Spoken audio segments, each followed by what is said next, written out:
ప్రతి ఏడాది జనవరి నెలలో మొదలయ్యాక నూతన సంవత్సరంతో పాటు మొదటిగా సంక్రాంతి పండుగ సంబరాలు ఆనవాయితీగా గ్రామాల్లో ప్రజలు ఘనంగా జరుపుకుంటారు. అందుకు భిన్నంగా ముందస్తుగా నంబుల పూలకొండ మండల కేంద్రంలోని నాగార్జున ప్రైవేట్ పాఠశాలలో గురువారం భోగి మంటలు వేసి విద్యార్థులు సంబరాలతో సందడి చేశారు.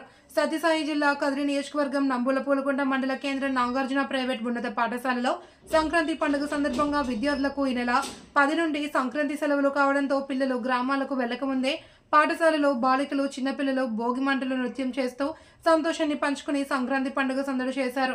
ఈ సందర్భంగా 1 నుండి 10వ తరగతి వరకు ఉన్న విద్యార్థులకు ముగ్గు పోటీలు, ఆటల పోటీలు నిర్వహించారు. ఈ పోటీలలో ప్రతిభ కనబరిచిన విద్యార్థులకు తగిన బహుమతులను పాఠశాల ఉపాధ్యాయులు అందించారు. పాఠశాలలో సంక్రాంతి పండుగ సంబరాలు పిల్లలు చేసి సందడి చేయడంతో చుట్టుపక్కల ఉన్న ప్రజలు తిలకించారు.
నువ్వు అటవా అడుగు లాంగలేక